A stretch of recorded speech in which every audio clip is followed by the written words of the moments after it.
내 주장이 옳고 내 생각이 맞다라고 여기는 그런 한 사람 사람을 통해서 영적인 암흑기는 공동체에 찾아온다라는 것을, 위기의식을 느끼고 내 주장이 아니라 하나님 안에서 서로를 믿고 의지하고 신뢰하면서 그렇게 한마음 한뜻대로 하나님 나라를 위해서 나아가는 우리 모두가 되기를 예수님의 이름으로 간절히 축복합니다. 이스라엘 백성들이 내가 옳다라고 여기니까 영적인 암흑기가 찾아왔던 것이지요. 여기서 이 영적인 암흑기를 이제 깨트리고 이 암흑기를, 이 자기 주관에 옳은 대로 말하는 그런 이스라엘 공동체의 모든 어둠들을 종식시키면서 새로운 영적인 물꼬를 턴 사람이 그 위대한 예언자, 위대한 마지막 사사 사무엘이었습니다. 그런데 사무엘이 하나님 나라의 이제 백성으로 리더로서 등극하기 전에 그 상황은 여전히 영적으로 어두운 상황이었다라는 거죠. 하나님을 섬기는 제사장, 그 중에서도 하나님의 교회를 모시는 대제사장이었던 엘리는 영적 분위기, 그 당시의 영적인 분위기를 뛰어넘지 못했던 굉장히 영적으로 나약했던 인물입니다. 하나님을 멀리한 제사장이었고 더 하나님의 말씀과 하나님의 이상이 그에게는 보이지 않았습니다. 그래서 성경은 엘리 제사장에 대해서 이렇게 고발합니다. 2절 말씀 함께 읽겠습니다. 시작. 엘리의 눈이 점점 어두워 가서 잘 보지 못하는 그때에 그가 자기 처소에 누웠고, 엘리의 눈이 어두웠다라는 말은 단순히 그가 늙어서 눈이 침침해졌다, 노안이 왔다라는 그런 말이 아닙니다. 여기서 눈이 어두웠다라는 것은 1절에 영적 암흑기를 이 제사장, 대제사장 엘리는 이 영적 암흑기를 뚫어내지 못하는 영적으로 굉장히 연약한 영적인 현주소의 그 낮음을 고발하는 장면이 바로 2절의 말씀인 겁니다. 영적인 눈이 어두워진 제사장 엘리, 하나님의 이상이 보이지 않는 대제사장 엘리였다라는 것이죠. 그런 엘리 제사장의 지도 아래에서 성장해야만 하는 사무엘입니다. 그리고 도제, 스승과 제자, 아예 그냥 그곳에서 살면서 이제 수업을, 또 어떻게 모든 것들이 이끌어 가야 될지를 배우는 사람이 이제 사무엘인 거예요. 다시 말하면 사무엘은 엘리의 모습을 그대로 답습할 가능성이 매우 높습니다. 도제라는 것은 함께 먹고 자면서 스승으로부터 그대로 물려받는 거예요. 그 모든 노하우를. 지금 엘리 제사장과 함께 동고동락하면서 살아가는 어린 사무엘. 여러분, 어렸을 때 이제 바라보는 그 환경이 얼마나 중요합니까? 어렸을 때 그 자라온 환경이 여러분 평생을 좌지우지하게 됩니다. 이 사무엘에게 있어서는 이 엘리 제사장이 사무엘에게는 모든 거예요. 모든 세상이고, 사무엘이 보는 모든 시선은 엘리가 보는 시선과 크게 다르지 않습니다. 제대로 배울 수 있었을까요? 영적인 암흑기에 있는 눈이 어두워진 대제사장 엘리로부터 사무엘은 도대체 무엇을 배울 수 있을까요? 맹모 삼천지교라는 고사성어가 있죠. 다 아시죠? 맹모 삼천지교. 맹자의 어머니께서 이제 아들을 위해서 3번 이사를 했습니다. 처음에 어디로 갔어요?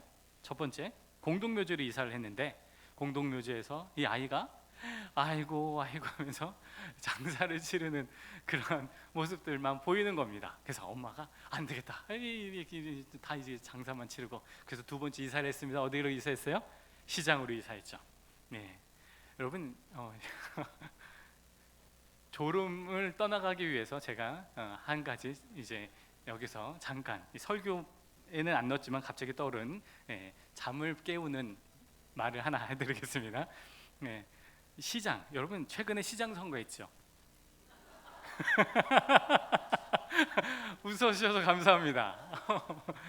제 아이가 제 아이가 초등학교 들어가기 전에, 그러니까 유치원 때, 그때 이제 시장 선거가 있었어요. 그때 이제 서울시장 이제 선거였는데 벽보 막 붙이고 이제 시장 선거 계속한다 하니까 저는 이제 아이가 갑자기 아빠 나도 시장 선거 할래 그러는 거예요. 그래서 누구 뽑으려고? 너 시장성 할 거야? 그러니까 자기도 하겠대요. 그러면서 하는 말이 뭐냐면, 제가 그때 수서에 살고 있었거든요. 수서에 가까운 곳이 이제 있습니다. 뭐 어떻게 할 건데 하니까 아이가 하는 말이, 아빠 나 시장성 할 건데 나 가락시장 뽑을 거야, 그러는 거예요. 수서 가락시장 자주 데려갔거든요. 가락시장 뽑을 거야 하면서 얼마나 웃었는지 모릅니다. 잠 다 돌아가셨나요? 네네, 감사합니다. 여러분, 지금 두 번째, 시장에서 골라 1,000원 2,000원 하면서 이 아이가 노니까 엄마가 또 시장에서 노는 아이를 데려다가 이제 다른 곳으로 이사했어요. 세 번째는 어디예요? 서당으로 가서 이제 이사하니까 거기서는 이제 아이가 글을 읽고 이제 서당의 선생님이 말씀하시는 말씀들을 읊었다. 그래서 거기서 이제 잘 지냈다 안심하고 그곳에 정착했다라는 이 맹모 삼천지교, 교육 환경의 중요성을 이야기하는 말씀이지요. 여러분, 우리는 맹자 어머니의 마음을 잘 알고 있습니다. 지금 예수님이 오시는 게 아니라 지금 천둥번개가 치면서 지금 천둥번개가 이제 갑자기 이제 소나기가 들이칠 가능성이 높습니다. 그래서 이따가 귀가하실 때 조심해서 빗길 넘어지지 않도록 조심하시기 바랍니다. 이 맹자의 어머니의 마음을 우리는 잘 알고 있습니다. 그렇죠? 인간은 환경의 영향을 쉽게 받습니다. 자녀를 위해서 좋은 환경을 마련하고 싶은 거는요, 과거이나 지금이나 다 똑같습니다. 여러분, 그 대치동이 왜 이제 비싸겠어요? 대치동 학원가 때문에 비쌉니다. 우리 부천의 상동이 왜 비싸겠어요? 다 아시잖아요. 거기에 이제 밀집된 교육 환경 때문에, 학원 때문에 그렇게 이제 또 다른 곳보다 더 비싸죠. 여러분, 부모님들 다 같은 마음입니다. 자녀를 키우는 마음 다 같습니다. 그런데 여러분, 사무엘 어찌하면 좋아요?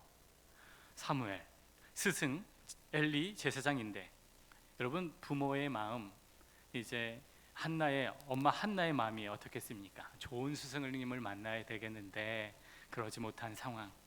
사무엘의 어머니 한나의 마음이 편치 않을 수도 있었을 텐데, 성경에는 사무엘상 2장에서 한나의 노래가 나온 이후에 그 어떤 본문에서 한나가 어떠했다라는 장면이 성경에서는 언급되지 않고 있습니다.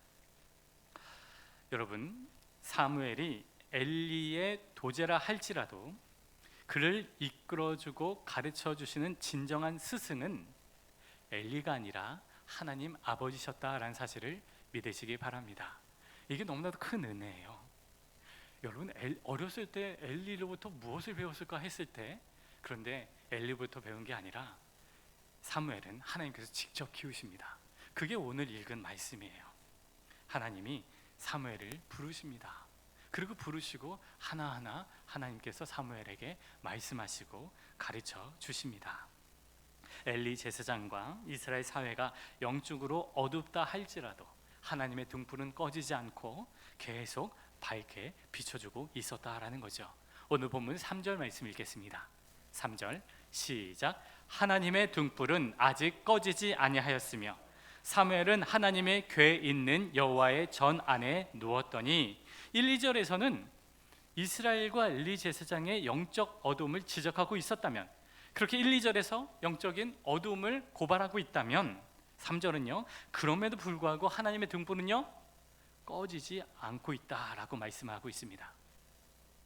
인간이 자기들의 마음에 하나님을 모시지 않고 자신이 왕이 되어 살아가는 그런 악한 세상, 어두운 세상, 그렇게 제사장 또한 영적으로 무기력하게 쓰러져 있다 할지라도 성소의 등불, 하나님의 등불은 꺼지지 않고 비추고 있었다라는 것입니다. 그래서 사무엘을 비춰서 하나님께서는 사무엘을 이끌어주고 사무엘을 가르치고 사무엘의 스승이 되어서 하나님께서 직접 사무엘을 인도해 주셨다라는 것이지요.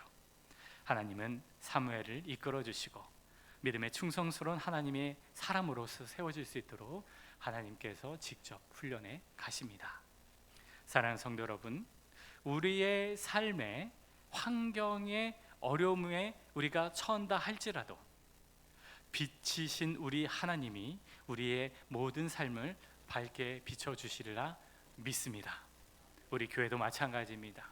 지금의 이 상황들, 사실 저 또한 우리의 사역들을 이루어 갈 때 어떤 사역을 할 수 있을까라고 할 때 너무나도 제한된 그리고 제약된 그런 상황이 우리의 교회에 놓인 현실입니다. 이것을 부정할 수 없습니다. 이건 엄연한 사실이기 때문이죠. 하지만 그럼에도 불구하고 하나님의 등불은 비추고 하나님의 뜻은 우리 교회 가운데, 우리 공동체 가운데 하나님의 뜻은 나타날 것이라 저는 믿습니다. 그게 언제인지 모르지만 하나님의 때에 하나님께서는 하나님의 선한 일들이 우리 공동체를 통해서, 우리 모두를 통해서 이루어지리라 믿습니다. 그러한 믿음 속에서 계속 주의 자리로 또 주님과 함께 우리 모두가 한마음 한뜻 되어서 나아가는 귀한 믿음의 공동체 되기를 예수님의 이름으로 축원드립니다.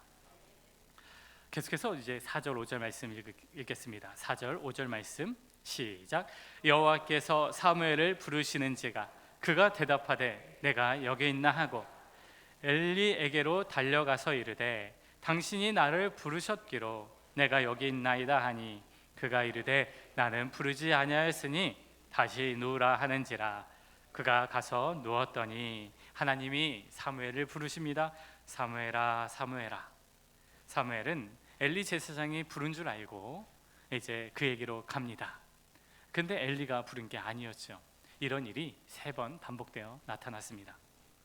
그러다가 엘리의 지도하에 사무엘이 하나님에게 이제 대답을 하게 되죠. 엘리가 느끼고 하나님이 지금 사무엘을 부르시는 것 같다. 그래서 사무엘에게 이렇게 말합니다. 이제 10절 말씀, 이제 엘리의 지도를 받아서 사무엘이 하나님 앞에 이렇게 반응합니다. 10절 말씀 읽겠습니다. 시작. 여호와께서 임하여 서서 전과 같이 사무엘아 사무엘아 부르시는지라. 사무엘에 이르되 말씀하옵소서 주의 종이 듣겠나이다 하니 사무엘이 말씀하옵소서 주의 종이 듣겠나이다 라고 하나님께 대답합니다. 여러분, 믿음의 시작, 은혜의 시작은 하나님의 말씀을 들음으로써 은혜의 시작과 믿음의 시작은 이루어진다라는 사실을 믿으시기 바랍니다. 로마서 말씀 10장 17절에 로마서 10장 17절에 이렇게 말씀합니다. 그러므로 믿음은 들음에서 나며 들음은 그리스도의 말씀으로 말미암느니라. 믿음은 들음에서 난다. 들음은 그리스도의 말씀으로 말미암는다. 믿음은 하나님의 말씀을 들음으로써 나타납니다. 바라기는 우리들의 눈을 열어 또 귀를 열어 마음을 열어서 때마다 하나님의 말씀을 듣고 또 들음으로 말미암아 믿음이 생기고 또 믿음이 생김으로 말미암아 그렇게 믿음으로 살아가는 삶의 자리들, 그러한 은혜의 선순환이 우리의 삶 속에서 나타나게 되기를 예수님의 이름으로 간절히 축복합니다. 하나님의 말씀은 우리가 처한 환경을 뛰어넘어서 우리들에게 임합니다. 환경의 지배를 받는 것이 아니라 환경을 뛰어넘는 하나님의 은혜, 사무엘에게 환경을 뛰어넘는 하나님의 계시의 은혜가 임했듯 우리가 살아가는 주의 자녀들의 삶의 자리 가운데 환경을 뛰어넘는 하나님의 은혜와 복이 우리 모든 주의 자녀들의 삶 가운데 나타나게 되기를 예수님의 이름으로 간절히 축복합니다. 우리 함께 기도하겠습니다. 이제 함께 기도할 때 하나님, 우리 교회가 하나님의 말씀이 들려지는 교회 되기를 원합니다. 하나님, 나 자신이 하나님의 말씀을 들음으로 아버지 믿음이 더욱더 성장하기를 원합니다. 하나님, 나의 자녀들이 하나님의 말씀이 들려지게 하옵소서. 나의 자녀들에게 하나님의 말씀을 들을 수 있는 귀와 마음과 영혼의 열림이 나타나게 해주시옵소서. 하나님의 때를 허락해 주시고 은혜를 주셔서 우리의 자녀 세대들이 믿음이 성장할 수 있도록 주님 도와주시옵소서. 우리 교회가 그러한 하나님의 나라를 위한 공동체 되어지기를 원합니다. 하나님, 각자 자기 소견에 옳은 대로 자기 주장을 하는, 그래서 자기의 의견을 관철시키려고 노력하는 그런 어리석은 공동체 되지 않게 하옵소서.